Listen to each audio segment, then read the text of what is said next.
ನಮಸ್ಕಾರ ಸ್ನೇಹಿತರೆ, ಎಜುನೇಟ್ಸ್ಗೆ ಸ್ವಾಗತ. ನಾನು ಮೃತ್ಯುಂಜಯ್ ಕಬ್ಬೂರ್.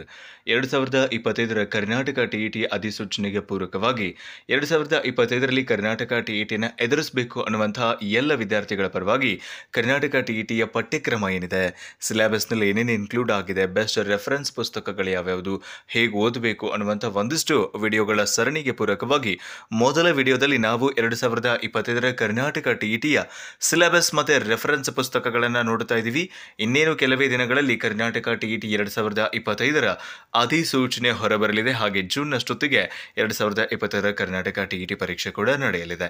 ಇದೇ ಸಂದರ್ಭದಲ್ಲಿ ಈ ವರ್ಷ ನೀವು ಬಿಎಡ್ಗೆ ಪ್ರವೇಶಾತಿ ಪಡೆದು ಟಿಇಟಿಗಾಗಿ ಅಧ್ಯಯನವನ್ನು ನಡೆಸಬೇಕು ಅಂತ ಅನ್ಕೊಂಡಿರಬಹುದು, ಅಥವಾ ಈಗಾಗಲೇ ಬಿಎಡ್ ಅಥವಾ ಡಿಎಡ್ ಅನ್ನು ಪಾಸ್ ಆಗಿ ಕರ್ನಾಟಕ ಟಿಇಟಿಗೆ 2025ರಲ್ಲಿ ತಯಾರಿ ನಡೆಸಬೇಕು ಅನ್ನುವಂತಹ ಎಲ್ಲ ಅಭ್ಯರ್ಥಿಗಳ ಪರವಾಗಿ ಈ ವಿಡಿಯೋನ ಮಾಡ್ತಾ ಇದ್ದೀನಿ. ಈ ವಿಡಿಯೋದ ಮೂಲಕ ನಾನು ನಿಮಗೆ 2025ರ ಕರ್ನಾಟಕ ಟಿಇಟಿಯ ಸಮಗ್ರ ಪಠ್ಯಕ್ರಮದ ವಿಶ್ಲೇಷಣೆ ಮಾಡುವುದರ ಜೊತೆಗೆ ರೆಫರೆನ್ಸ್ ಪುಸ್ತಕಗಳ ಮಾಹಿತಿಯನ್ನು ಕೊಡ್ತಿದ್ದೀನಿ. 2025ರಲ್ಲಿ ಕರ್ನಾಟಕ ಟಿಇಟಿ ಪರೀಕ್ಷೆಗೆ ಹಾಜರಾಗಬೇಕು ಅನ್ನುವಂತಹ ನಿಮ್ಮ ದೃಢ ಸಂಕಲ್ಪಕ್ಕೆ ನಿಮಗೆ ಅಭಿನಂದನೆಗಳನ್ನು ಸಲ್ಲಿಸ್ತಾ ಈ ವಿಡಿಯೋನ ಆರಂಭ ಮಾಡ್ತಾ ಇದ್ದೀನಿ. ನಿಮಗೆ ಈಗಾಗಲೇ ಗೊತ್ತಿರುವಂಗೆ ನಾವು ಒಟ್ಟು ಇಲ್ಲಿ 5 ವಿಷಯಗಳನ್ನು ನೋಡ್ತೀವಿ. ಲ್ಯಾಂಗ್ವೇಜ್ 1, ಲ್ಯಾಂಗ್ವೇಜ್ 2, ಹಾಗೆ CDP ಅಂದರೆ child development and ಪೆಡಾಗಜಿ, science and maths ಅದು ವಿಜ್ಞಾನದ ವಿದ್ಯಾರ್ಥಿಗಳಿಗಾಗಿ, ಇನ್ನು ಆರ್ಟ್ಸ್ನ ವಿದ್ಯಾರ್ಥಿಗಳಿಗಾಗಿ ಲ್ಯಾಂಗ್ವೇಜ್ 1, ಲ್ಯಾಂಗ್ವೇಜ್ 2, CDP ಹಾಗೆ ಸಮಾಜ ವಿಜ್ಞಾನ. ಒಟ್ಟು ನಮಗೆ 4 ವಿಷಯಗಳು ಆರ್ಟ್ಸ್ನವರಿಗಿದ್ರೆ 5 ವಿಷಯಗಳು ಸೈನ್ಸ್ನವರಿಗೆ ಇರ್ತವೆ. ಪೇಪರ್ 1 ಎಲ್ಲರಿಗೂ ಕೂಡ ಅದು ಕಂಪಲ್ಸರಿ ಆಗಿರುತ್ತೆ. ಲ್ಯಾಂಗ್ವೇಜ್ 1, ಲ್ಯಾಂಗ್ವೇಜ್ 2 ಹಾಗೆ CDP ಹಾಗೆ EVS ಮತ್ತು ಮ್ಯಾಥಮೆಟಿಕ್ಸ್ ಇರುತ್ತೆ. NCTEಯ ನಿಯಮಾವಳಿಗಳ ಪ್ರಕಾರ ಬಿಎಡ್ ಮಾಡ್ತಾ ಇರುವಂತಹ ಅಭ್ಯರ್ಥಿಗಳು ಪತ್ರಿಕೆ 1 ಬರೆಯೋದಕ್ಕೆ ಅರ್ಹರಲ್ಲ. ಹಾಗಾಗಿ ನಾವು ಬಿಎಡ್ ಮಾಡಿದಂತಹ ಎಲ್ಲ ವಿದ್ಯಾರ್ಥಿಗಳು ಪೇಪರ್ 2 ಅಂದರೆ 6ರಿಂದ 8ನೇ ತರಗತಿಯ ಶಿಕ್ಷಕರಾಗುವುದಕ್ಕೆ ಏನು ಅರ್ಹತಾ ಪರೀಕ್ಷೆ ಬರೀಬೇಕು ಅದಕ್ಕೆ ಮಾತ್ರ ನಾವು ಅರ್ಹರಿರ್ತೀವಿ. ಹಾಗಾಗಿ ನಾವು ಪೇಪರ್ 1, ಪೇಪರ್ 2 ಎರಡರ ಸಿಲೆಬಸ್ಸನ್ನು ಕೂಡ ಡೆಫಿನೆಟ್ಲಿ ಮಾತನಾಡ್ತಾ ಹೋಗೋಣ. ಸೊ ಜೊತೆಗೆ ರೆಫರೆನ್ಸ್ ಪುಸ್ತಕಗಳ ಬಗ್ಗೆ ಕೂಡ ಮಾತನಾಡ್ತಾ ಹೋಗೋಣ. ಸೊ ನಾನು ಮೊದಲಿಗೆ ಪಠ್ಯಕ್ರಮ ಕನ್ನಡದಿಂದ ಆರಂಭ ಮಾಡ್ತಾ ಇದ್ದೀನಿ. ಬಿಕಾಸ್ ನಾವು ಬಹುತೇಕ ಎಲ್ಲರೂ ಕೂಡ ಲ್ಯಾಂಗ್ವೇಜ್ 1 ಕನ್ನಡವನ್ನು ತಗೊಂಡಿರ್ತೀವಿ, ಲ್ಯಾಂಗ್ವೇಜ್ 2 ಇಂಗ್ಲೀಷನ್ನು ಆಯ್ಕೆ ಮಾಡಿಕೊಂಡಿರ್ತೀವಿ ಅರ್ಜಿ ಸಲ್ಲಿಸುವ ಸಂದರ್ಭದಲ್ಲಿ. ಹಾಗಾದರೆ ಲ್ಯಾಂಗ್ವೇಜ್ 1 ಕನ್ನಡ ಗ್ರಾಮರ್ ಮೇಲೆ ಏನೇನು ಕೇಳ್ತಾರೆ, 30 ಮಾರ್ಕ್ಸ್ ಇರುತ್ತೆ. ಸೊ ಈ 30 ಅಂಕದ ಕನ್ನಡ ವಿಷಯದ ಮೇಲೆ ಏನೇನು ಕೇಳಲಾಗುತ್ತೆ, ಬಹುತೇಕ ಎಲ್ಲ ಪ್ರಶ್ನೆಗಳು ಕೂಡ ನಮಗೆ ಬೇಸಿಕ್ ಲೆವೆಲ್ನಿಂದ ಬಂದಿರ್ತವೆ. ಕನ್ನಡ ಭಾಷೆ ಹೆಂಗೆ ಹುಟ್ಕೊಂತು, ಕನ್ನಡ ಭಾಷೆ ಬೆಳವಣಿಗೆಗಳ ಹಂತಗಳು ಯಾವ್ಯಾವುದಿತ್ತು, ಕನ್ನಡ ಸಾಹಿತ್ಯ ಚರಿತ್ರೆಗೆ ಸಂಬಂಧಪಟ್ಟಂತೆ ಪರ್ಟಿಕ್ಯುಲರ್ ಆಗಿ ಹಳಗನ್ನಡ ಮತ್ತು ನಡುಗನ್ನಡ ಹಾಗೆ ಹೊಸಗನ್ನಡದ ನಡುವಿನ ಸಾಮ್ಯತೆಗಳೇನು, ಆಯಾ ಕಾಲದಲ್ಲಿ ಆಯಾ ಕಾಲಘಟ್ಟದಲ್ಲಿ ರಚನೆಯಾದಂತಹ ಸಾಹಿತ್ಯಿಕ ಕೃತಿಗಳಿರಬಹುದು, ಕವಿಗಳ ಬಗ್ಗೆ ಇರಬಹುದು ಮಾಹಿತಿಗಳನ್ನು ಕೇಳ್ತಾ ಹೋಗ್ತಾರೆ. ಇನ್ನು ವಿಶೇಷವಾಗಿ ಗ್ರಾಮರ್ಗೆ ಸಂಬಂಧಪಟ್ಟಂತೆ ವರ್ಣಮಾಲೆಯಿಂದ ಆರಂಭ ಮಾಡಿಕೊಂಡು ವಿಭಕ್ತಿ ಪ್ರತ್ಯಯಗಳವರೆಗೂ ಕೂಡ ನಮಗೆ ಸಿಲೆಬಸ್ ಅನ್ನು ನಿಗದಿಪಡಿಸಿದ್ದಾರೆ. ಸಂಯುಕ್ತಾಕ್ಷರ ಇರಬಹುದು, ಗುಣಿತಾಕ್ಷರ ಇರಬಹುದು, ಅಥವಾ ನಾಮಪದ, ಕ್ರಿಯಾಪದ, ಸಂಧಿಗಳು ಇರಬಹುದು, ಸಮಾಸ ಹಾಗೆ ಅವ್ಯಯಗಳಿರಬಹುದು, ದ್ವಿರುಕ್ತಿ, ಜೋಡಿ ನುಡಿ, ತದ್ದಿತಾಂತ, ಕೃದಂತ, ಆಮೇಲೆ ಈ ನುಡಿಗಟ್ಟುಗಳ ಬಗ್ಗೆ ಇರಬಹುದು, ಪದಗಳ ಅರ್ಥಗಳನ್ನು ಕೆಡುವಂಥದ್ದು ಇರಬಹುದು, ಪತ್ರಲೇಖನ ಇರಬಹುದು, ಲೇಖನ ಚಿಹ್ನೆಗಳಿರಬಹುದು, ವಾಕ್ಯ ಇರಬಹುದು, ವಾಕ್ಯದ ಪ್ರಕಾರಗಳಿರಬಹುದು, ಹಾಗೆ ಲಿಂಗಗಳ ಬಗ್ಗೆ ಇರಬಹುದು, ವಚನಗಳ ಬಗ್ಗೆ ಇರಬಹುದು, ಸೊ ವಿಭಕ್ತಿ ಪ್ರತ್ಯಯಗಳಿರ್ಬೋದು. ಹೀಗೆ ಈ ಕನ್ನಡ ವ್ಯಾಕರಣದಲ್ಲಿ ಕವರ್ ಆಗುವಂಥ ಎಲ್ಲ ವ್ಯಾಕರಣ ಅಂಶಗಳ ಮೇಲೂ ಕೂಡ ಪ್ರಶ್ನೆಗಳನ್ನು ಕೇಳುವ ಸಾಧ್ಯತೆಗಳಿರುತ್ತೆ. ಅದರ ಜೊತೆಗೆ ಸಮಾನಾರ್ಥಕ, ನಾನಾರ್ಥಕ ಪದಗಳು, ತತ್ಸಮ, ತದ್ಭವ, ಅಲಂಕಾರ, ಛಂದಸ್ಸು ಇವುಗಳ ಮೇಲೂ ಕೂಡ ಪ್ರಶ್ನೆಗಳನ್ನು ಕೇಳ್ತಾರೆ. ಬಹುತೇಕ ನೀವು ಕಳೆದ ಹಳೆಯ ಪ್ರಶ್ನೆ ಪತ್ರಿಕೆಗಳನ್ನು ಏನಾದರೂ ಈಗಾಗಲೇ ಸಾಲ್ವ್ ಮಾಡೋದಕ್ಕೆ ಆರಂಭ ಮಾಡಿದ್ರಿ ಅಥವಾ ನೋಡಿದ್ರಿ ಅಂದರೆ ನಿಮಗೆ ಡೆಫಿನೆಟ್ಲಿ ಒಂದು ಐಡಿಯಾ ಇರುತ್ತೆ ಹೆಂಗೆ ಪ್ರಶ್ನೆಗಳನ್ನು ಕೇಳ್ತಾರೆ ಏನು ಅನ್ನೋದಕ್ಕೆ ಸಂಬಂಧಪಟ್ಟಂತೆ. ಹಾಗೆ ಕನ್ನಡದಲ್ಲಿ ನಮಗೆ ಪ್ಯಾರಾಗ್ರಾಫ್ಗಳನ್ನು ಕೂಡ ನಾವು ನೋಡ್ತಾ ಇರ್ತೀವಿ. ಹಾಗಾಗಿ ಇಲ್ಲಿ ನಿಮಗೆ ಕನ್ನಡದಲ್ಲಿ 30 ಅಂಕಕ್ಕೆ ಸಾಮಾನ್ಯವಾಗಿ ಕನಿಷ್ಠ ಅಂದರೂ 25 ಅಂಕಗಳನ್ನು ಪಡೆಯುವಲ್ಲಿ ನೀವು ಯಶಸ್ವಿ ಆಗಲೇಬೇಕಾಗತ್ತೆ. ಇನ್ನು ಕನ್ನಡದ ಪೆಡಗೋಜಿಗೆ ಸಂಬಂಧಪಟ್ಟಂತೆ ಕೂಡ ಪ್ರಶ್ನೆ ಇರ್ತವೆ. ಕನ್ನಡ ಬೋಧನೆಯ ಮೌಲ್ಯ ಮತ್ತು ಉದ್ದೇಶಗಳ ಬಗ್ಗೆ ಇರಬಹುದು, ಸಾಹಿತ್ಯದ ಪ್ರಕಾರಗಳಿಗೆ ಸಂಬಂಧಪಟ್ಟಂತೆ ಇರಬಹುದು, ಕನ್ನಡ ಭಾಷೆಯ ಬೋಧನೆಯ ಯೋಜನೆಗಳಿಗೆ ಸಂಬಂಧಪಟ್ಟಂತೆ ಇರಬಹುದು, ಲ್ಯಾಂಗ್ವೇಜ್ ಸ್ಕಿಲ್ಸ್ಗೆ ಸಂಬಂಧಪಟ್ಟಂತೆ ಇರಬಹುದು, ಹಾಗೆ ಈ ಬೋಧನಾ ಸಂಪನ್ಮೂಲಗಳಿಗೆ ಸಂಬಂಧಪಟ್ಟಂತೆ, ಕಲಿಕೆಯ ಮೌಲ್ಯಮಾಪನ ಇವ್ಯಾಲ್ಯೂಯೇಷನ್ಗೆ ಸಂಬಂಧಪಟ್ಟಂತೆ, ರಿಸೋರ್ಸ್ಗೆ ಸಂಬಂಧಪಟ್ಟಂತೆ, ಹಾಗೆ ಈ ಕನ್ನಡ ಭಾಷಾ ಬೋಧಕನ ಸಾಮಾನ್ಯ ಶೈಕ್ಷಣಿಕ ಮತ್ತು ವೃತ್ತಿ ಅರ್ಹತೆಗಳು, ಸಾಮಾನ್ಯವಾಗಿ ಕನ್ನಡವನ್ನು ಬೋಧನೆ ಮಾಡಬೇಕು ಅಂದರೆ ಏನೇನು ಅರ್ಹತೆಗಳಿರಬೇಕಾಗುತ್ತೆ ನಮಗೆ ಅನ್ನೋದಕ್ಕೆ ಸಂಬಂಧಪಟ್ಟಂತೆ ಇರ್ಬೋದು. ವೆರಿ ಇಂಪಾರ್ಟೆಂಟ್ ಕ್ರಿಯಾ ಸಂಶೋಧನೆ ಮೇಲೂ ಕೂಡ ಪ್ರಶ್ನೆಗಳನ್ನು ಕೇಳ್ತಾರೆ. ಸೊ ಇದೆಲ್ಲ ಒಳಗೊಂಡಂತೆ ಒಟ್ಟು 30 ಅಂಕಗಳ ಪ್ರಶ್ನೆಗಳು ನಮಗೆ ಈ ಲ್ಯಾಂಗ್ವೇಜ್ 1 ಕನ್ನಡದ ಆಧಾರದ ಮೇಲೆ ಬರ್ತವೆ. ಇನ್ನು ಲ್ಯಾಂಗ್ವೇಜ್ 1 ಕನ್ನಡಕ್ಕೆ ಬೆಸ್ಟ್ ರೆಫರೆನ್ಸ್ ಪುಸ್ತಕಗಳನ್ನು ಇಷ್ಟೆಲ್ಲ ಕೊಟ್ಟಿದ್ದಾರೆ. ಸಾಕಷ್ಟು ಪುಸ್ತಕಗಳಿದ್ದಾವೆ. ಸುಮಾರು ನಮಗೆ ಒಂದು 30 ರೆಫರೆನ್ಸ್ ಪುಸ್ತಕಗಳನ್ನು ಕೊಟ್ಟಿದ್ದಾರೆ ಕರ್ನಾಟಕ ಸರ್ಕಾರದ ಶಾಲಾ ಶಿಕ್ಷಣ ಇಲಾಖೆಯ ಕೇಂದ್ರೀಕೃತ ದಾಖಲಾತಿ ಘಟಕದ ಕಡೆಯಿಂದ. ಸೊ ಈ ಪೈಕಿ ಎಲ್ಲ ಬುಕ್ಕು ಓದಬೇಕಾ ನಾವು? ಖಂಡಿತವಾಗಿಯೂ ಇಲ್ಲ. ನೀವು 6ರಿಂದ 10ನೇ ತರಗತಿಯ ಸರ್ಕಾರಿ ಪಠ್ಯಪುಸ್ತಕದ ಹಿಂದಿರುವಂತಹ ಕನ್ನಡ ಗ್ರಾಮರ್ನ ಆಯ್ದ ವ್ಯಾಕರಣಾಂಶಗಳನ್ನು ಓದುವುದರ ಜೊತೆಗೆ ಒಂದು ಬೆಸ್ಟ್ ಪುಸ್ತಕ, ನನ್ನ ಒಂದು ವೈಯಕ್ತಿಕ ರೆಫರೆನ್ಸ್ ಅಥವಾ ನಾನು ಅದನ್ನು ಯೂಸ್ ಮಾಡುವಂಥದ್ದು ಅಂದರೆ 8ನೇ ಸೀರಿಯಲ್ ನಂಬರಲ್ಲಿದೆ ನೋಡಿ, ಸಮಗ್ರ ಹೊಸಗನ್ನಡ ವ್ಯಾಕರಣ TS ಅರಳುಗುಪ್ಪಿ ಅವ್ರದ್ದು, ಸಮಾಜ ಪುಸ್ತಕಾಲಯ ಧಾರವಾಡದಿಂದ ಅದು ಪಬ್ಲಿಷ್ ಆಗಿರುವಂಥದ್ದು. ಒಂದೊಳ್ಳೆ ಪುಸ್ತಕ ಅಂತ ಹೇಳ್ಬೋದು. ಬಿಕಾಸ್ ನಾನು ಆ ಪುಸ್ತಕವನ್ನು ರೆಫರ್ ಮಾಡಿ TETನಲ್ಲಿ ಕ್ವಾಲಿಫೈ ಆಗೋದಕ್ಕೂ ಕೂಡ ಅದು ನನಗೆ ಹೆಲ್ಪ್ ಆಯಿತು. ಅದನ್ನೇ ನೀವು ಮಾಡಬೇಕು ಅಂತೇನಿಲ್ಲ. ಸೊ ಅದು ನನ್ನ ಒಂದು ವೈಯಕ್ತಿಕ ಒಪಿನಿಯನ್ ಮಾತ್ರ. ಅದನ್ನು ಹೊರತುಪಡಿಸಿ ಇನ್ನೂ ಸಾಕಷ್ಟು ಪುಸ್ತಕಗಳಿದ್ದಾವೆ. ನಿಮ್ಗೆ ಯಾವುದು ಕನ್ವೀನಿಯೆಂಟ್ ಇದೆ, ಯಾವುದು ಸಾಮಾನ್ಯವಾಗಿ ನಿಮಗೆ ಸಿಗುತ್ತೆ ಅದನ್ನು ಓದಬಹುದು. 17ನೇ ಒಂದು ಸೀರಿಯಲ್ ನಂಬರ್ ನೋಡಿ, 6ರಿಂದ 10ನೇ ತರಗತಿಯ ಪ್ರಥಮ, ದ್ವಿತೀಯ ಮತ್ತು ತೃತೀಯ ಭಾಷೆ ಕನ್ನಡದ ಪಠ್ಯ ಪುಸ್ತಕ ಅಂತ ಕೊಟ್ಟಿದ್ದಾರೆ. ಅದರರ್ಥ ಅದರ ಹಿಂದಿರುವಂತಹ ವ್ಯಾಕರಣಾಂಶಗಳನ್ನು ನೀವಿಲ್ಲಿ ಅಧ್ಯಯನವನ್ನ ಮಾಡಬೇಕಾಗುತ್ತೆ. ಸೊ ಇಲ್ಲಿ ಬಹಳಷ್ಟು ಪುಸ್ತಕಗಳಿದಾವೆ. ಯಾವುದಾದ್ರೂ ಒಂದು ಪುಸ್ತಕವನ್ನ ತಗೊಂಡು ನೀವು ಅಧ್ಯಯನವನ್ನ ಮಾಡ್ರಿ. ಸಾಮಾನ್ಯವಾಗಿ ನಾವು ಫಸ್ಟ್ ಲ್ಯಾಂಗ್ವೇಜ್ ಕನ್ನಡ ತಗೋತೀವಿ, ಸೆಕೆಂಡ್ ಲ್ಯಾಂಗ್ವೇಜ್ ಇಂಗ್ಲಿಷ್ನ ತಗೊಂಡಿರ್ತೀವಿ. ಇಂಗ್ಲಿಷ್ ಗ್ರಾಮರ್ ಒಳಗೆ ಏನು ಓದಬೇಕು ಅಥವಾ ಇಂಗ್ಲಿಷ್ನಲ್ಲಿ ಏನು ಓದಬೇಕು ಅಂತಂದ್ರೆ, ಸೊ ಅಗೇನ್ ನಮ್ಗೆ ಇಲ್ಲಿ ಕಾಂಪ್ರಹೆನ್ಷನ್ ಪ್ಯಾಸೇಜಸ್ ಬರ್ತವೆ, ಅನ್ಸಿನ್ ಪ್ಯಾಸೇಜಸ್ ಬರ್ತವೆ. ಹಾಗೆ ಅದು ಪ್ರೋಸ್, ಡ್ರಾಮಾ ಅಥವಾ ಪೋಯೆಟ್ರಿ, ಗದ್ಯ ಭಾಗ, ಪದ್ಯ ಭಾಗದ ಮೇಲೆ ಒಂದು ಗದ್ಯ ಅಥವಾ ಪದ್ಯ ಭಾಗವನ್ನ ಕೊಟ್ಟು ಅದರ ಆಧಾರದ ಮೇಲೆ ಪ್ರಶ್ನೆಗಳನ್ನ ಕೇಳ್ತಾರೆ. ಅದಕ್ಕೆ ನಾವು ಉತ್ತರಗಳನ್ನು ಕೊಡಬೇಕಾಗತ್ತೆ. ಆಮೇಲೆ ಪೆಡಾಗಜಿಗೆ ಸಂಬಂಧಪಟ್ಟಂತೆ, ಲರ್ನಿಂಗ್ ಅಂಡ್ ಅಕ್ವಿಸೇಷನ್ಗೆ ಸಂಬಂಧಪಟ್ಟಂತೆ, ಪ್ರಿನ್ಸಿಪಲ್ಸ್ ಆಫ್ ಲ್ಯಾಂಗ್ವೇಜ್ ಟೀಚಿಂಗ್, ಭಾಷೆಯನ್ನ ಬೋಧನೆ ಮಾಡುವಲ್ಲಿ ಅನುಸರಿಸಬೇಕಾಗಿರುವಂತಹ ತತ್ವಗಳ ಬಗ್ಗೆ ಇರಬಹುದು, role of listening and speaking, function of language and how children use it as a tool. ಹಾಗೆ ಈ ಭಾಷೆಗೆ ಸಂಬಂಧಪಟ್ಟಂತೆ, ಭಾಷಾ ಬಳಕೆಗೆ ಸಂಬಂಧಪಟ್ಟಂತೆ ಕೂಡ ಪ್ರಶ್ನೆಗಳನ್ನ ಕೇಳ್ತಾ ಹೋಗ್ತಾರೆ. ಇನ್ನು critical perspective on the role of grammar in learning a language for communicating ideas verbally and in written form. So ಇನ್ನುಳಿದಂತೆ ಏನು ಬೇರೆ ಆದಂತಹ ಗ್ರಾಮರ್ ಪಾಯಿಂಟ್ಸ್ಗಳಿದ್ದಾವೆ, ಟಾಪಿಕ್ಸ್ಗಳಿದ್ದಾವೆ, ಅದರ ಮೇಲೆ ಪ್ರಶ್ನೆಗಳನ್ನು ಕೇಳ್ತಾ ಹೋಗ್ತಾರೆ. ಅದು ಪಾರ್ಟ್ಸ್ ಆಫ್ ಸ್ಪೀಚ್ ಇರಬಹುದು, ಅಥವಾ ಸೆಂಟೆನ್ಸ್ ಇರಬಹುದು, ಅಥವಾ ಟೆನ್ಸಸ್ ಇರಬಹುದು, ಇಡಿಯಮ್ಸ್ ಆ್ಯಂಡ್ ಫ್ರೇಸಸ್ ಇರಬಹುದು, ಅಥವಾ ಡೈರೆಕ್ಟ್ ಇಂಡೈರೆಕ್ಟ್ ಸ್ಪೀಚ್ ಇರಬಹುದು, ಲೆಟರ್ ರೈಟಿಂಗ್ ಇರಬಹುದು, ಎಸೆ ರೈಟಿಂಗ್ ಇರಬಹುದು, ಹಾಗೆ ರಿಪೋರ್ಟೆಡ್ ಸ್ಪೀಚ್ಗೆ ಸಂಬಂಧಪಟ್ಟಂತೆ ಇರಬಹುದು. ಇನ್ನುಳಿದ ಗ್ರಾಮರ್ ಟಾಪಿಕ್ಸ್ ಏನಿದ್ದಾವೆ ಆ ಎಲ್ಲ ಗ್ರಾಮರ್ ಟಾಪಿಕ್ಸ್ ಮೇಲೂ ಕೂಡ ಪ್ರಶ್ನೆಗಳನ್ನು ಕೇಳ್ತಾ ಹೋಗ್ತಾರೆ. ಇನ್ನು ವಿಶೇಷವಾಗಿ ಈ TLMs ಏನು ಬರ್ತವೆ, teaching learning materials, text book, multimedia materials, ಹಾಗೆ ಈ ರೆಮಿಡಿಯಲ್ ಟೀಚಿಂಗ್ ಅಂದರೆ ಪರಿಹಾರ ಬೋಧನೆ ಅಂತ ಕರಿತೀವಿ, ಅವುಗಳ ಆಧಾರದ ಮೇಲೂ ಕೂಡ ಪ್ರಶ್ನೆಗಳನ್ನು ಕೇಳ್ತಾ ಹೋಗ್ತಾರೆ. ಇನ್ನು ವಿಶೇಷವಾಗಿ ರೆಫರೆನ್ಸ್ ಪುಸ್ತಕಗಳನ್ನು ನೋಡ್ತಾ ಹೋಗೋದಾದ್ರೆ, ಅಗೇನ್ 6ರಿಂದ 10ನೇ ತರಗತಿಯ ಇಂಗ್ಲಿಷ್ ಪುಸ್ತಕ ಏನಿರ್ತವೆ ಅದರ ಹಿಂದಿರುವಂತಹ ಗ್ರಾಮರ್ ಅಂಶಗಳನ್ನು ನಾವಿಲ್ಲಿ ಅಧ್ಯಯನವನ್ನು ಮಾಡಬೇಕಾಗತ್ತೆ. ಅದರ ಜೊತೆಗೆ ನೀವು ರೆನ್ ಎನ್ ಮಾರ್ಟಿನ್ ಅವರ ಪುಸ್ತಕವನ್ನಾದರೂ ಓದಬಹುದು, ಅಥವಾ ರಿಹನ್ ಪಬ್ಲಿಕೇಶನ್ ಆದರೂ ತಗೊಳ್ಬಹುದು, ಅಥವಾ ಇಂಗ್ಲಿಷ್ ಗ್ರಾಮರ್ಗೆ ಸಂಬಂಧಪಟ್ಟಂತ ಯಾವುದಾದ್ರೂ ಒಂದು ಡಿಸ್ಕ್ರಿಪ್ಟಿವ್ ವಿಧಾನದಲ್ಲಿರುವಂತಹ ಪುಸ್ತಕವನ್ನು ನೀವು ಆಯ್ಕೆ ಮಾಡಿಕೊಂಡು ಓದ್ಕೊಳ್ಳೋದಕ್ಕೆ ನಿಮ್ಗೆ ಅವಕಾಶ ಇರುತ್ತೆ. ಇಲ್ಲ, ನಾನು ಕನ್ನಡದಿಂದ ಇಂಗ್ಲಿಷ್ ಕಲಿಬೇಕು ಅಂತ ಅನ್ಕೊಂಡಿದ್ದೀನಿ, ನನಗೆ ಇಂಗ್ಲಿಷ್ ಗ್ರಾಮರ್ ಈಸಿ ಆಗೋ ಥರ ಒಂದು ಬುಕ್ಕನ್ನು ಸಜೆಸ್ಟ್ ಮಾಡ್ರಿ ಅಂತ ಅಂದರೆ, ನಾನು ಸಜೆಸ್ಟ್ ಮಾಡೋದು ನಿಮಗೆ ಬೇದ್ರೆ ಮಂಜುನಾಥ್ ಅವರ ಒಂದು ಕಂಪೈಲ್ಡ್ ಇಂಗ್ಲಿಷ್ ಗ್ರಾಮರ್ ಅನ್ನುವಂಥ ಪುಸ್ತಕ ಇದೆ. ಸೊ ಆ ಇಂಗ್ಲಿಷ್ ಗ್ರಾಮರ್ ಪುಸ್ತಕ ಬೇದ್ರೆ ಮಂಜುನಾಥ್ ಅವರು ಬರೆದಿರುವಂಥದ್ದು, ಅದು ಕೂಡ ಉತ್ತಮವಾಗಿರುವಂಥ ಒಂದು ಪುಸ್ತಕ ಅಂತಾನೆ ಹೇಳ್ಬಹುದು.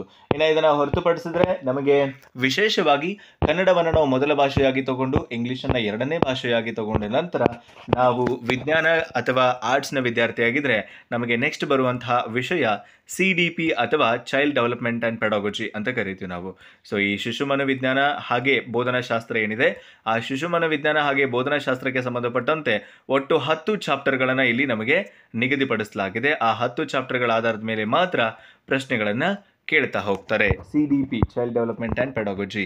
ಸೊ ಈ CDPನಲ್ಲಿ ಪರ್ಟಿಕ್ಯುಲರ್ ಆಗಿ ಚೈಲ್ಡ್ಹುಡ್ ಆಗಿರಬಹುದು, ಅಡೋಲೆಸೆನ್ಸ್ ಇರಬಹುದು, ಕಲಿಕೆಗೆ ಸಂಬಂಧಪಟ್ಟಂತೆ ಇರಬಹುದು, ವೈಯಕ್ತಿಕ ಭಿನ್ನತೆಗಳಿರಬಹುದು, ಇನ್ಕ್ಲೂಸಿವ್ ಎಜುಕೇಷನ್ ಅಂದರೆ ಸಮನ್ವಯ ಶಿಕ್ಷಣಕ್ಕೆ ಸಂಬಂಧಪಟ್ಟಂತೆ ಇರಬಹುದು, ಪರ್ಸ್ನಾಲಿಟಿ ವ್ಯಕ್ತಿತ್ವ, ಹಾಗೆ ಮಾನಸಿಕ ಆರೋಗ್ಯ, ನಮ್ಮ ಬುದ್ಧಿಶಕ್ತಿ, ಆಮೇಲೆ ಬೆಳವಣಿಗೆ ಮತ್ತು ವಿಕಾಸಕ್ಕೆ ಸಂಬಂಧಪಟ್ಟಂತೆ gender as A social construct ಅನ್ನುವಂಥದ್ದು, ಪೆಡಾಗಜಿ ಅಂದರೆ ಬೋಧನಾಶಾಸ್ತ್ರ, ಫ್ಯಾಕ್ಟರ್ಸ್ ಆಫ್ ಲರ್ನಿಂಗ್ ಕಲಿಕೆಗೆ ಬೇರೆಯಾದಂಥ ಒಂದಿಷ್ಟು ವಿಭಿನ್ನ ಆಯಾಮಗಳ ಬಗ್ಗೆ ಕೂಡ ಪ್ರಶ್ನೆಗಳನ್ನು ಕೇಳುವ ಸಾಧ್ಯತೆಗಳಿರುತ್ತೆ.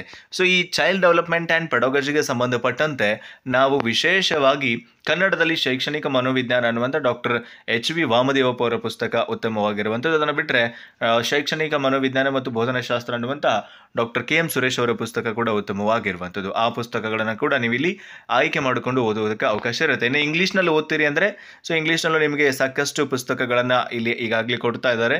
ಸೊ ಈ ಪೈಕಿ ಯಾವುದಾದ್ರೂ ಒಂದು ಪುಸ್ತಕವನ್ನು ನೀವು ಆಯ್ಕೆ ಮಾಡಿಕೊಂಡು ಓದಬೇಕಾಗತ್ತೆ. ಏನೋ ನಾನು ಆರ್ಟ್ಸ್ ವಿದ್ಯಾರ್ಥಿ ಇದ್ದೀನಿ, ಏನೇನು ಓದಬೇಕು ಆರ್ಟ್ಸಲ್ಲಿ ಅಂತ ಕೇಳೋದಾದರೆ, ಸೊ ಆರ್ಟ್ಸ್ದು ಬಹಳ ವೈಡ್ ಆಗಿರುವಂಥ ಸಿಲೆಬಸ್ ಇದೆ. ಸೈನ್ಸ್ದವ್ರದ್ದು ಇಲ್ಲ ಅಂತಲ್ಲ, ಅವ್ರದ್ದು ಬಹಳ ವೈಡ್ ಆಗಿದೆ. ಕಳೆದ ವರ್ಷ ಅಂದರೆ 2024ರಿಂದ ಸಿಲೆಬಸ್ನಲ್ಲಿ ಸ್ವಲ್ಪ ಬದಲಾವಣೆಗಳನ್ನು ಮಾಡಿ ಹೆಚ್ಚುವರಿ ಸಿಲೆಬಸನ್ನು ಆ್ಯಡ್ ಮಾಡಲಾಗಿದೆ, ಸೇರ್ಪಡೆ ಮಾಡಿದ್ದಾರೆ. ಹಾಗಾಗಿ ಸಿಲೆಬಸ್ನ ಒಂದು ಕ್ವಾಂಟಿಟಿ ಈಗ ಹೆಚ್ಚಾಗಿರುವಂಥದ್ದನ್ನು ನಾವು ಗಮನಿಸ್ತಾ ಇದ್ದೀವಿ. ಇಲ್ಲಿ ಆರ್ಟ್ಸ್ ವಿದ್ಯಾರ್ಥಿಗಳು history, geography, political science, economics ಅಂತ ಹೇಳಿ ಬೇರೆ ಬೇರೆ ಏನು ವಿಷಯಗಳಿದ್ದಾವೆ, ಸಮಾಜ ವಿಜ್ಞಾನದ ನಿಕಾಯಗಳು, ಅವುಗಳನ್ನು ಸಪ್ರೇಟಾಗಿ ಓದಬೇಕಾಗತ್ತೆ ಆಧಾರಗಳಿಗೆ ಸಂಬಂಧಪಟ್ಟಂತೆ. ಅಂದರೆ 8ನೇ ತರಗತಿಯಿಂದ 10ನೇ ತರಗತಿವರೆಗಿನ ಹೈಸ್ಕೂಲ್ ಪುಸ್ತಕಗಳು, 6ರಿಂದ 10ನೇ ತರಗತಿಯ ಬೆಸ್ಟ್ ಏನು ಅಂತಂದರೆ 6ರಿಂದ 10ನೇ ತರಗತಿಯ ಸಮಾಜ ವಿಜ್ಞಾನ ಪುಸ್ತಕಗಳೇನಿದ್ದಾವೆ ಸೇಮ್ ಅದೇ ಪುಸ್ತಕದ ಸಿಲೆಬಸ್ಸನ್ನು ಕಾಪಿ ಪೇಸ್ಟ್ ಮಾಡಿಕೊಟ್ಟಾರೆ. ಇಲ್ಲಿ ಆಧಾರಗಳಿಗೆ ಸಂಬಂಧಪಟ್ಟಂತೆ ಭಾರತ ವರ್ಷ ಅನ್ನುವಂಥದ್ದು, ಪ್ರಾಚೀನ ನಾಗರಿಕತೆಗಳು, ಸನಾತನ ಧರ್ಮ, ಜೈನ ಮತ್ತು ಬೌದ್ಧ ಧರ್ಮ, ವಿದೇಶಿ ದಾಳಿ, ಭಾರತ ನಮ್ಮ ಹೆಮ್ಮೆ ಅನ್ನುವಂಥದ್ದು, ಇವೆಲ್ಲ ಏನಿದಾವಲ್ಲ, ನೀವು 6ರಿಂದ 10ನೇ ತರಗತಿಯ ಸಮಾಜ ವಿಜ್ಞಾನ ಅಂದರೆ history, political science, geography, economics ಅದನ್ನು ಬೈಪರ್ಕೇಟ್ ಮಾಡಿ ನೋಡಿದಾಗ ಅಲ್ಲೇನು ಸಿಲೆಬಸ್ ಇದೆ ಅದೇ ಸಿಲೆಬಸ್ಸನ್ನು ನಾವು ನಿಖರವಾಗಿ ಕಡ್ಡಾಯವಾಗಿ ಎಲ್ಲವನ್ನ ಓದಲೇಬೇಕಾಗತ್ತೆ. PUC ತನಕ ಓದಿದ್ರಂತೂ ಬಹಳ ಉತ್ತಮ. ಯಾಕಂದರೆ ಕಳೆದ ವರ್ಷದಿಂದ ಪ್ರಶ್ನೆ ಪತ್ರಿಕೆಯ ಕಠಿಣತೆಯ ಮಟ್ಟ ಹೆಚ್ಚಾಗಿದೆ, ಜೊತೆಗೆ ಹೇಳಿಕೆ ಮತ್ತು ತೀರ್ಮಾನ ರೂಪದ ಪ್ರಶ್ನೆಗಳು ಜಾಸ್ತಿ ಬರ್ತಾ ಇದ್ದಾವೆ. ಹಾಗಾಗಿ 6ರಿಂದ 10ನೇ ತರಗತಿ ಏನು ಪರಿವಿಡಿ ಇದೆ ಅಲ್ಲ, ಹಿಸ್ಟ್ರಿ ಪರಿವಿಡಿ ಒಂದು ಕಡೆ ಸಪ್ರೇಟ್ ಮಾಡಿಕೊಡ್ರಿ, ಪೊಲಿಟಿಕಲ್ ಸೈನ್ಸ್ ಪರಿವಿಡಿ ಒಂದು ಕಡೆ ಸಪ್ರೇಟ್ ಮಾಡಿಕೊಡ್ರಿ. ಸೊ ಅಲ್ಲೇನು ನೀವು ಸಪ್ರೇಟ್ ಮಾಡಿ ನೋಡ್ತೀರಿ ಅದೇ ಸೇಮ್ ಸಿಲೆಬಸ್ಸನ್ನು ಇಲ್ಲಿ ನಮಗೆ TET ಅಧ್ಯಯನಕ್ಕೆ ಇಡಲಾಗಿರುವಂಥದ್ದು. ಡೋಂಟ್ ವರಿ, ನಾನು ಇದೇ ಒಂದು ಸಿಲೆಬಸ್ ಕಾಪಿನ ನಂತರದಲ್ಲಿ ಟೆಲಿಗ್ರಾಮ್ ಚಾನಲ್ನಲ್ಲಿ ಕೂಡ ಹಾಕಿರ್ತೀನಿ, ಜೊತೆಗೆ ಡಿಸ್ಕ್ರಿಪ್ಷನ್ನಲ್ಲೂ ಲಿಂಕ್ ಇರುತ್ತೆ. ನೀವು ಮತ್ತೊಂದು ಸಲ ಅದನ್ನು ಇನ್ ಡೀಟೇಲ್ ಆಗಿ ನಿಮ್ಮ ಪುಸ್ತಕದ ಜೊತೆಗೆ ಕಂಪ್ಯಾರಿಸನ್ ಮಾಡಿ ನೋಡ್ಕೊಳ್ಳೋದಕ್ಕೂ ಕೂಡ ಸಹಾಯಕಾರಿಯಾಗುತ್ತೆ. ಆದರೆ ನೀವು ಆರ್ಟ್ಸ್ನ ವಿದ್ಯಾರ್ಥಿಯೇ ಆಗಲಿ, ಸೈನ್ಸ್ನ ವಿದ್ಯಾರ್ಥಿಯೇ ಆಗಲಿ, 6ರಿಂದ 12ನೇ ತರಗತಿಯ ನಿಮಗೆ ಅನ್ವಯವಾಗುವ ಸರ್ಕಾರಿ ಪಠ್ಯಪುಸ್ತಕಗಳನ್ನು ಕಡ್ಡಾಯವಾಗಿ ನಿಮ್ಮ ಜೊತೆಗೆ ಇಟ್ಕೊಳ್ಳೇಬೇಕು, ಕಡ್ಡಾಯವಾಗಿ ಓದಲೇಬೇಕು. ಬಿಕಾಸ್ ಅದೇ ಮುಖ್ಯವಾಗಿ ಇಲ್ಲಿ ದೊಡ್ಡ ರೋಲನ್ನು ಪ್ಲೇ ಮಾಡ್ತಾ ಇರುವಂಥದ್ದು. ಹಾಗಾಗಿ ಇಲ್ಲೇನು ಸಿಲೆಬಸ್ ಇದೆ ಇದು ಸರ್ಕಾರಿ ಪಠ್ಯಪುಸ್ತಕದ ಆಧಾರಿತವಾದಂತಹ ಸಿಲೆಬಸ್ ಮಾತ್ರ. ಇನ್ನು ಕಳೆದ ವರ್ಷ ಸೈನ್ಸ್ ವಿದ್ಯಾರ್ಥಿಗಳ ಸಿಲೆಬಸ್ ಅನ್ನ PUC ವರೆಗೆ ಎಕ್ಸ್ಟೆಂಡ್ ಮಾಡಿದ್ದಾರೆ. ಗಮನಿಸ್ತಾ ಇದ್ರಿ, ನಂಬರ್ ಸಿಸ್ಟಮ್ ಅಂತ ಇರ್ಬೋದು, ಸ್ಕ್ವೇರ್ ಆ್ಯಂಡ್ ಸ್ಕ್ವೇರ್ ರೂಟ್ಸ್ ಇರ್ಬೋದು, ಡೇಟಾ ಹ್ಯಾಂಡ್ಲಿಂಗ್ ಇರ್ಬೋದು, ರೇಷಿಯೋ ಆ್ಯಂಡ್ ಪ್ರಪೋರ್ಷನ್ ಇರ್ಬೋದು, ಕಂಪೇರಿಂಗ್ ಕ್ವಾಂಟಿಟೀಸ್ ಇರ್ಬೋದು. ಇದಕ್ಕೆ ಸಂಬಂಧಪಟ್ಟಂತೆ ಕೂಡ ಬೆಸ್ಟ್ ರೆಫರೆನ್ಸ್ ಪುಸ್ತಕ ಆರ್ಟ್ಸ್ ಮತ್ತು ಸೈನ್ಸ್ನವರಿಗೆ ಕೋರ್ ಸಬ್ಜೆಕ್ಟ್ಗೆ ಅಂದರೆ ನೀವು 6ರಿಂದ 10ನೇ ತರಗತಿಯ ಪುಸ್ತಕಗಳನ್ನು ಓದುವುದರ ಜೊತೆಗೆ ಯಾವುದಾದ್ರೂ ಒಂದು ಆಥರ್ನ ಪುಸ್ತಕವನ್ನು ಕೂಡ ಇಲ್ಲಿ ರೆಫರ್ ಮಾಡಬೇಕಾಗತ್ತೆ. ಹಾಗೆ ಈ ಪೆಡಾಗಜಿಯ ನೋಟ್ಸ್ಗಳನ್ನು ಈಗಾಗಲೇ ನಾವು ಪ್ರೊವೈಡ್ ಮಾಡಿದ್ದೀವಿ ನಿಮಗೆ. ಸೊ ನಾವು ನಿಮಗೆ ಎಲ್ಲ 2014ರಿಂದ 24ರವರೆಗಿನ ಎಲ್ಲ ಹಳೆಯ ಪ್ರಶ್ನೆ ಪತ್ರಿಕೆಗಳು ಹಾಗೆ ಬೇರೆ ಬೇರೆ ಸೋರ್ಸ್ಗಳಿಂದ ಕಲೆಕ್ಟ್ ಮಾಡಿರುವಂತಹ ನೋಟ್ಸ್ಗಳನ್ನು ಈಗಾಗಲೇ ಪ್ರೊವೈಡ್ ಮಾಡಿದ್ದೀವಿ. ಅದಕ್ಕಾಗಿ ನಾವು ನಿಮಗೆ 50 ರೂಪಾಯಿ ಚಾರ್ಜ್ ಮಾಡಿ ಆ ನೋಟ್ಸ್ಗಳನ್ನು ಪ್ರೊವೈಡ್ ಮಾಡ್ತಾ ಇರ್ತೀವಿ. ನಿಮಗೂ ಏನಾದರೂ ಬೇಕಿತ್ತು ಅಂದರೆ ಡಿಸ್ಪ್ಲೇ ಮೇಲೆ ಕಾಣ್ತಾ ಇರುವಂಥ ನಂಬರಿಗೆ ಕಾಂಟ್ಯಾಕ್ಟ್ ಮಾಡಿದ್ರೆ ಖಂಡಿತವಾಗಿಯೂ ನಾನು ನಿಮಗೆ ಆ ಆಕ್ಸೆಸ್ ಅನ್ನು ಕೂಡ ಕೊಡ್ತೀನಿ. ಈಗಾಗಲೇ ಸುಮಾರು 3000ಕ್ಕೂ ಅಧಿಕ ವಿದ್ಯಾರ್ಥಿಗಳು ನಮ್ಮ ವಾಟ್ಸಪ್ ಗ್ರೂಪ್ಗಳಿಗೆ ಜಾಯ್ನ್ ಆಗಿ ನೋಟ್ಸ್ಗಳನ್ನು ಪಡ್ಕೊಂಡಿರುವಂಥದ್ದು. ಇನ್ನು ಬೆಸ್ಟ್ ರೆಫರೆನ್ಸ್ ಪುಸ್ತಕಗಳು ಮ್ಯಾಥ್ಸ್ಗೆ ಅಂದರೆ ಕೂಡ up to 10th standard Karnataka state ಬೋರ್ಡಿನ ಮ್ಯಾಥ್ಸ್ ಬುಕ್ ಅಂತ ಅವರೇ ಕೂಡ ಹೇಳ್ತಾ ಇದ್ದಾರೆ. ಕ್ವಾಂಟಿಟೇಟಿವ್ ಅಪ್ಟಿಟ್ಯೂಡನ್ನು ನೀವು ಸಪ್ರೇಟಾಗಿ ಓದ್ತೀರಿ ಅಂದರೆ ಅಗರ್ವಾಲ್ ಅವರ ಪುಸ್ತಕವನ್ನು ಕೂಡ ಓದಿಕೊಳ್ಳೋದಕ್ಕೆ ನಿಮಗೆ ಅವಕಾಶ ಇರುತ್ತೆ. ಇನ್ನು ಅದನ್ನು ಹೊರತುಪಡಿಸಿ ನೀವು ಬೇರೆ ಪುಸ್ತಕಗಳನ್ನು ಏನಾದರೂ ರೆಫರ್ ಮಾಡ್ತೀರಿ ಅಂದರೆ ಆ ಪುಸ್ತಕಗಳನ್ನು ಕೂಡ ರೆಫರ್ ಮಾಡಬಹುದು. ಆ್ಯಂಡ್ ವೆರಿ ಇಂಪಾರ್ಟೆಂಟ್, ಸೈನ್ಸ್ ವಿದ್ಯಾರ್ಥಿಗಳಿಗೆ ಸಂಬಂಧಪಟ್ಟಂತೆ so 10th science, PUC science ಅಂತ ಬೈಫರ್ಕೇಟ್ ಮಾಡಿ ಕೊಡ್ತಾ ಇದ್ದಾರೆ. ಸೊ ನೀವು PUC ವರೆಗೂ ಕೂಡ ಕಡ್ಡಾಯವಾಗಿ ಓದಲೇಬೇಕಾಗುತ್ತೆ. 10th ಆಯಿತು, 9th ಸ್ಟ್ಯಾಂಡರ್ಡದ್ದು ಸೈನ್ಸನ್ನು ಕೊಟ್ಟಿದ್ದಾರೆ, 8th ಸ್ಟ್ಯಾಂಡರ್ಡನ್ನು ಕೊಟ್ಟಿದ್ದಾರೆ. ಸೊ ನೀವು 6ರಿಂದ 10ನೇ ತರಗತಿಯ ವಿಜ್ಞಾನ ವಿಷಯದ ಪುಸ್ತಕಗಳನ್ನು ಓದಲೇಬೇಕಾಗುತ್ತೆ. ಫಾರ್ ಪೇಪರ್ 2 ಸಿಲೆಬಸ್ನ up to 12th standard, physics 11 ಇರ್ಬೋದು, ಫಿಸಿಕ್ಸ್ 10 ಇರ್ಬೋದು, ಕೆಮಿಸ್ಟ್ರಿ, ಬಯಾಲಜಿ ಎಲ್ಲವನ್ನ ಕೂಡ ಎಕ್ಸ್ಟೆಂಡ್ ಮಾಡಿದ್ದಾರೆ. ಸಿಲೆಬಸ್ ಬಹಳ ಡಿಸ್ಕ್ರಿಪ್ಟಿವ್ ಆಗಿರುವಂಥದ್ದು, ಬಹಳ ವಿಸ್ತರಣೆ ಮಾಡಿದ್ದಾರೆ. ಸೊ ಸೈನ್ಸ್ ವಿದ್ಯಾರ್ಥಿಗಳು ಡೋಂಟ್ ವರಿ, ಸಿಲೆಬಸ್ಸನ್ನು ಒಂದ್ಸಲ ಕೂಲಂಕುಷವಾಗಿ ನೋಡಿಕೊಳ್ಳಿ ಏನಿದೆ ಅಂತ ಹೇಳಿ. ಸೊ ರೆಫರೆನ್ಸ್ ಪುಸ್ತಕ ಅಗೇನ್ ಸರ್ಕಾರಿ ಪಠ್ಯ ಪುಸ್ತಕಗಳನ್ನು ಓದಬೇಕಾಗುತ್ತೆ 6ರಿಂದ 12ನೇ ತರಗತಿ ತನಕ. ಹಾಗೆ ಯಾವುದಾದ್ರೂ ಒಂದು ಆಥರ್ ಪುಸ್ತಕವನ್ನು ಓದ್ಕೊಳ್ಳೋದು ಬಹಳ ಉತ್ತಮ. ಅದರ ಜೊತೆಗೆ ಪೆಡಾಗಜಿಯನ್ನು ಕೂಡ ನೀವು ಇಲ್ಲಿ ಓದಬೇಕಾಗತ್ತೆ. ಸೊ ನಿಮ್ಮ ಸಿಲೆಬಸ್ಸು, ನೀವು ಆರ್ಟ್ಸ್ ಅವರಾಗಿದ್ದರೆ ನಿಮ್ಮ ಸಿಲೆಬಸ್ಸನ್ನು ಕಂಪ್ಲೀಟಾಗಿ ಒಂದ್ಸಲ ನೀವು ಅನಲೈಸ್ ಮಾಡಿ ನೋಡ್ಕೊಳ್ಳಿ. ಸೈನ್ಸ್ ಅವರಾಗಿದ್ದರೆ ನೀವು ನೋಡ್ಕೊಳ್ಳಿ. ಸೊ ಅದರ ಲಿಂಕನ್ನು ಕೂಡ ನಾನು ನಿಮಗೆ ಡಿಸ್ಕ್ರಿಪ್ಷನ್ನಲ್ಲಿ ಪ್ರೊವೈಡ್ ಮಾಡಿರ್ತೀನಿ. ಅಂಟಿಲ್ ಆ್ಯಂಡ್ ಅನ್ಲೆಸ್ ನೀವು ಎಕ್ಸ್ಪ್ಲೋರ್ ಮಾಡಲಾರದೆ ಅದು ನಿಮಗೆ ಗೊತ್ತಾಗಲ್ಲ. ಹಾಗಾಗಿ ನಿಮ್ಮಷ್ಟಕ್ಕೆ ನೀವೇ ಎಕ್ಸ್ಪ್ಲೋರ್ ಮಾಡೋದಕ್ಕೆ ಆರಂಭ ಮಾಡಿ. ಖಂಡಿತವಾಗಿಯೂ ನಿಮಗೆ ಸಿಲೆಬಸ್ ಏನಿದೆ, ಎಷ್ಟು ಆಳ ಇದೆ, ಎಷ್ಟು ಚಾಪ್ಟರ್ಸ್ ಇದ್ದಾವೆ ಅನ್ನುವಂಥ ಕಂಪ್ಲೀಟ್ ಮಾಹಿತಿ ಸಿಗುತ್ತೆ. ಹಾಗೆ ಕ್ವಶನ್ ಪೇಪರ್ಗಳನ್ನು ಕಂಪ್ಯಾರಿಸನ್ ಮಾಡಿ, ಟ್ಯಾಲಿ ಮಾಡಿ, ಯಾವ ಟಾಪಿಕ್ ಮೇಲೆ ಕ್ವಶನ್ ಪೇಪರ್ ಜಾಸ್ತಿ ಫೋಕಸ್ಡ್ ಇದೆ, ಯಾವ ಕಾನ್ಸೆಪ್ಟ್ ಮೇಲೆ ಪ್ರತಿ ವರ್ಷ ಕ್ವಶನ್ ಕೇಳ್ತಾ ಇದ್ದಾರೆ ಅನ್ನುವಂಥದ್ದನ್ನು ಐಡೆಂಟಿಫೈ ಮಾಡ್ಕೊಳ್ಳಿ. ಅವುಗಳಿಗೆ ಹೆಚ್ಚು ಆದ್ಯತೆಯನ್ನು ಕೊಟ್ಟು ಓದ್ತಾ ಹೋಗಿ.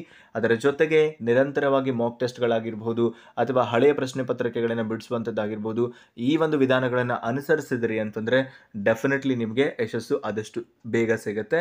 ಸೊ ಇಷ್ಟು ಹೇಳ್ತಾ ಈ ಒಂದು ಈ 2025ರ ಟಿ ಸಿಲೆಬಸ್ ಕಳೆದ ವರ್ಷವಷ್ಟೇ ಅಪ್ಡೇಟ್ ಆಗಿರುವಂಥದ್ದು. ಇದೇ ಸಿಲೆಬಸ್ ಈ ವರ್ಷ ಕೂಡ ಚಾಲ್ತಿಯಲ್ಲಿರೋದ್ರಿಂದ ಸಿಲೆಬಸ್ ಬಗ್ಗೆ ಬೆಳಕು ಚೆಲ್ಲುವ ಸಣ್ಣ ಪ್ರಯತ್ನವನ್ನು ಮಾಡಿದ್ದೀನಿ. ಡಿಟೈಲ್ಡ್ ಸಿಲೆಬಸ್ಗಾಗಿ ಡಿಸ್ಕ್ರಿಪ್ಷನ್ನಲ್ಲಿರುವಂಥ ಲಿಂಕ್ ಮೇಲೆ ಕ್ಲಿಕ್ ಮಾಡಿಕೊಂಡು ಮತ್ತೊಂದು ಸಲ ಅದನ್ನು ವಿಶ್ಲೇಷಣೆ ಮಾಡಿ ಅಂತ ಹೇಳ್ತಾ ವಿಡಿಯೋನ ನೆನಪು ಮಾಡ್ತಾ ಇದ್ದೀನಿ. ಸಿಗೋಣ ಮುಂದಿನ ವಿಡಿಯೋದಲ್ಲಿ. Thank you so much. Have a good time.